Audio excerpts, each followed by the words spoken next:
Hello. First of all, I wanted to greet all my family and friends, all those who know me or not, no matter where you are in the world, a happy, happy, happy new year.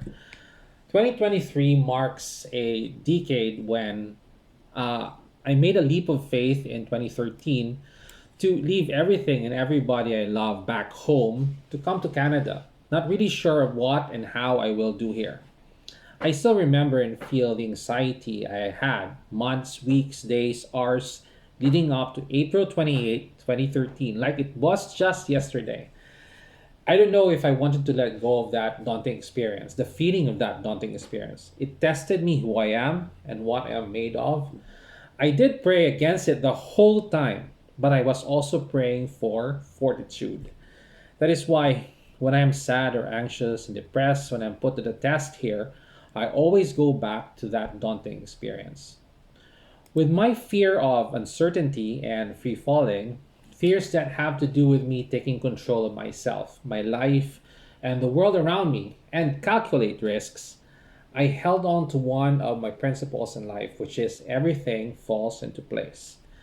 It might not be right away, it might not be how things happen, it might not be in the form I hope it to be, but things fall into place. And they have. Not all of them, but I'm always grateful. Many merits a sigh of relief when they do fall into place. 2023 was like a performance review year for me. This year, whatever happened internally and externally somehow felt my fortitude, my values and philosophy in life, my life principle of everything falls into place were put to the test.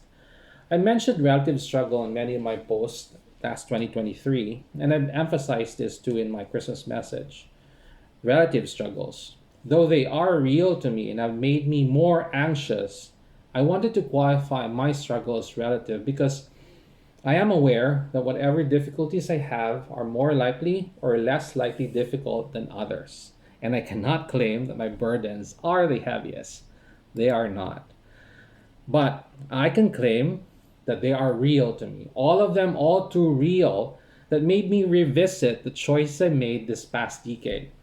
Resentment is one of the things that I do not want and need in my roster of feelings and sentiments, especially when I believe that everything falls into place.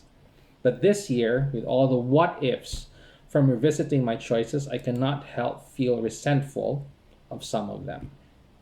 It is a tough experience, a tough journey to resent the past. It makes you doubt your choices for the future. It makes you wonder how you will be after another decade. That's why I probably intended but reluctantly stayed put, as I shared in my Christmas message, while the world around me moved on. It is fascinating how reflecting about this while writing made me realize that. It's an aha moment for me that I probably intended and reluctantly stayed put because I am afraid of resenting my decisions now. I took a pause writing this after realizing that, asking myself, what am I to do then in 2024?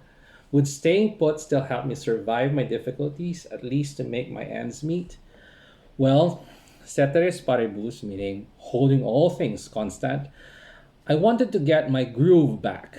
Hashtag groovin43, hashtag grooving2024. Bringing to mind heart and spirit what I have reflected upon when I celebrated my 43rd birthday. I went deep and dark with it, and I did write it, but I decided to keep it to myself. But the gist of it in the end is how I see myself, how my life is now at 43 in 2023, after being here in Canada for a decade already.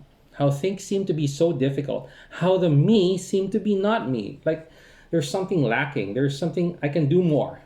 How a lot of the things that are going on in my personal and professional life isn't what and how I see myself. And that the toughest truth is I have a past to compare my present. Again, the toughest truth is I have a past to compare my present. I have a past Joseph to compare present Joseph. I grooved the past. I was able to do a lot of good and great things with the gifts God has given me with my family and friends. I was never mediocre. I had ways and means to help make things happen for the good, especially for others. I wasn't just a cog in society. Whatever I did wasn't just to make ends meet paycheck to paycheck. Whatever I did with the people I love had purpose, had meaning. And because of that, because that they had purpose and meaning, not only for myself, but more so for others, it inspired me. It moved me to do more. And that's what I hope and pray for in 2024. That I can do more of the things I love that are purposeful and meaningful things with the people I love. I know that I still have to stay put to make ends meet. But having stayed put, I've made myself aware of the details, the patterns, the structures, and processes that are happening around me. And I know that I haven't fully shared all the gifts God has given me. Those same gifts that have made the past me, the past Joseph, groove. And I know I have a few things listed. Many of them I have already started even years back, but never really given much time and attention to because, well, I was tired being a cog. So, as I look back, grateful of all the good and bad things I've experienced and learned from in 2023, and in the 10 years that I'm here in Canada, I celebrate with unwavering joy, inextinguishable hope, and boundless love the days, weeks, months to come in 2024 with all of you. Always grateful of the gifts of family and friends and the gifts of moments and memories I write with all of you. As always, you made my life, my world, my context, my reality a little better, a little brighter, and all the more colorful. That's all Groove 2024. Happy New Year.